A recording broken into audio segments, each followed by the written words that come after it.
મિનિટોમાં બનતું આજનું આ કેરીનું એકદમ ખાટું અને ચટપટું રસકસતું અથાણું, જેને તમે 1 વર્ષ કરતાં વધારે સમય સુધી રાખીને ખાઈ શકશો. અને જો તમારે ઓછા તેલના ઉપયોગથી તૈયાર કરવું હોય તો પણ કરી શકો.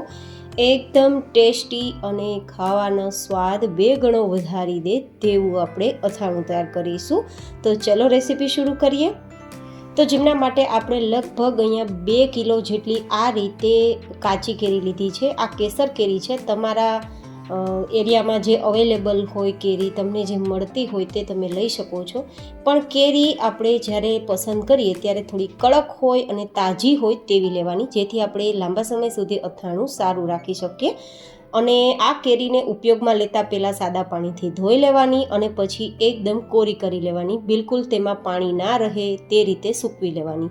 હવે આ રીતે તેના આપણે ટુકડા કરવાના છે. અને ટુકડા કરતાં વચ્ચે જે સફેદ ભાગનો બીજ હોય તેને સફેદ બીજ પણ કહી શકાય, તે બીજનો ભાગ આપણે કાઢી નાખવાનો અને પછી આ રીતે ચોરસ ફોર્મમાં ટુકડા તૈયાર કરી લેવાના. ટુકડા તમે તમારી પસંદ પ્રમાણે થોડા નાના થોડા મોટા તૈયાર કરી શકો છો, પણ થોડા ભરાવદાર રાખવા, જેથી લાંબા સમય સુધી અથાણું કડક રહે. તો આ રીતે મેં લગભગ 2 કિલોગ્રામ જેટલી કાચી કેરીને કેટલા પ્રમાણમાં મસાલો તૈયાર કરવાનો, કેટલું તેલ ઉમેરવાનું, આ બધું જ માપ સાથે આજનું આ ઇન્સ્ટન્ટ અથાણું તમારી સાથે રેસીપીના રૂપમાં શેર કર્યું છે. તો બરાબર રેસીપી નિહાળજો, જેથી તમારું અથાણું પણ લાંબા સમય સુધી સારું રહે અને રસકસતું રહે.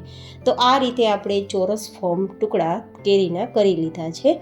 અને આ રીતે ટુકડા કર્યા બાદ આપણે તેને સાઈડમાં રાખી દઈશું. અને હવે આપણે તૈયાર કરીશું એકદમ ટેસ્ટી અને પરફેક્ટ માપ સાથે તેનો મસાલો. તો અહીંયા હું તમને મેજરિંગ કપના માપથી અને ગ્રામ બંનેમાં તમને કુરિયા બતાવીશ, જેથી તમને સમજ આવે કે કેટલા કેરીના ટુકડાની સામે કેટલો મસાલો તૈયાર કરવાથી રસકસતું અથાણું તૈયાર થાય. તો 1 કપ જેટલા રાઈના કુરિયા, ગ્રામમાં જોઈએ તો 100 થી 120 ગ્રામ જેટલા રાઈના કુરિયા લીધા છે. સાથે આપણે જે કપથી રાઈના કુરિયા લીધા છે તેનાથી અડધા, એટલે કે અડધા કપ જેટલા મેથીના કુરિયા લેવાના. ગ્રામમાં જોઈએ તો લગભગ 50 થી 60 ગ્રામ જેવા આ મેથીના કુરિયા હશે.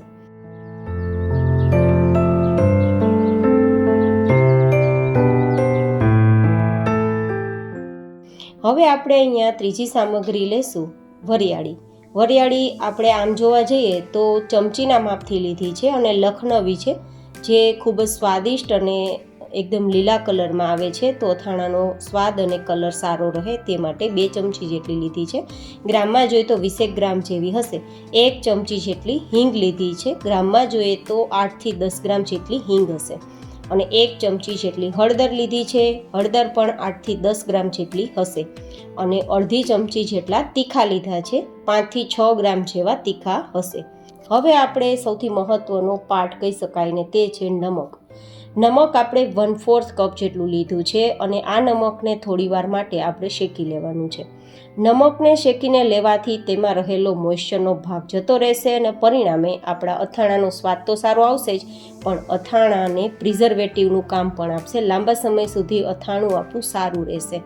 તો જ્યારે પણ અથાણું લાંબા સમય સુધી સ્ટોર કરવા માટે તૈયાર કરતા હોય તો આ રીતે થોડી વાર માટે આપણે હલકું હલકું નમક શેકી લેવાનો. કલર બદલે ત્યાં સુધી નહીં, બસ થોડું મોઇશ્ચર હોય તો એ બંધ થઈ જાય, ઉડી જાય ત્યાં સુધી. પછી આ નમકને પરફેક્ટ ઠંડુ કરવાનું. મતલબ શેક્યા બાદ થોડું ગરમ થઈ ગયું હોય તો ત્યારે મસાલામાં નથી ઉમેરવાનું, થોડું હલકું ઠંડુ કરી લેવાનું છે. ઠંડુ થઈ ગયા બાદ આપણા મસાલામાં આપણે ઉમેરી દેવાનું છે. આપણું નમક આપણે 1/4 કપ જેટલું લીધું છે અને ગ્રામમાં જોઈએ તો 50 થી 60 ગ્રામ જેટલું નમક હશે. સાથે આપણે લીધું છે અડધા કપ જેટલું લાલ મરચું પાવડર. આ કાશ્મીરી મરચું છે, જેથી મેં વધારે લીધું છે. તમે તીખું મરચું લેતા હોય તો 1/4 કપ જેટલું લેવું. તો મેં અહીંયા 100 ગ્રામ જેટલું લાલ મરચું પાવડર લીધું છે. તમે 50 ગ્રામ જેટલું લઈ શકો છો જો મરચું તીખું હોય તો, પણ કાશ્મીરી થોડું ઓછું તીખું હોય છે તો મેં થોડું વધારે ઉમેર્યું છે. અને હવે લઈશું 1/4 કપ અને ગ્રામમાં જોઈએ તો 60 ml કે 60 ગ્રામ જેટલું આપણે ગરમ કરીને ઠંડુ કરેલું તેલ. અહીંયા સિંગ તેલનો ઉપયોગ કરવો, જેથી અથાણું લાંબા સમય સુધી સારું રહે અને બીજી કોઈ ફ્લેવર ના આવે, જેથી અથાણું આપને પસંદ પણ આવે. અહીંયા મેં તેલને પહેલાં જ ગરમ કરી અને ઠંડુ કરીને રાખ્યું હતું, જેથી સમય બચી જાય. તો એ ખાસ ધ્યાનમાં રાખવાનું કે તેલને ગરમ કરવું જરૂરી છે, જેથી તેલમાં કોઈ ઇમ્પ્યુરિટી હોય તો દૂર થાય અને પરિણામે અથાણું લાંબા સમય સુધી સારું રહે. અને હા, જ્યારે ગરમ તેલ હોય ત્યારે મસાલામાં ના ઉમેરવું, નહીં તો આપણે ઉમેરેલા બધા જ મસાલા બળી જશે અને આ મરચાંનો કલર ડાર્ક થઈ જશે. તો અથાણું લાલ ચટક નહીં બને, પણ થોડું ડાર્ક ઉપર આવશે અને મસાલા પણ બળી જવાથી તેના સ્વાદ પણ સારો નહીં આવે. અને પછી આ રીતે ચમચીની મદદથી મિક્સ કરવું. હાથ બિલકુલ ના ટચ કરવો, કારણ કે આપણા હથેળીમાં પણ ગરમીના કારણે પરસેવો થતો હોય છે. જે પરસેવો છે તે મસાલામાં જશે તો આપણું અથાણું ખરાબ થઈ જશે. તો હંમેશા ચમચીની મદદથી જ આપણે કે ચમચાની મદદથી જ આપણે મિક્સ કરવું. તો તૈયાર છે એકદમ ટેસ્ટી એવો આપણો અથાણાનો મસાલો.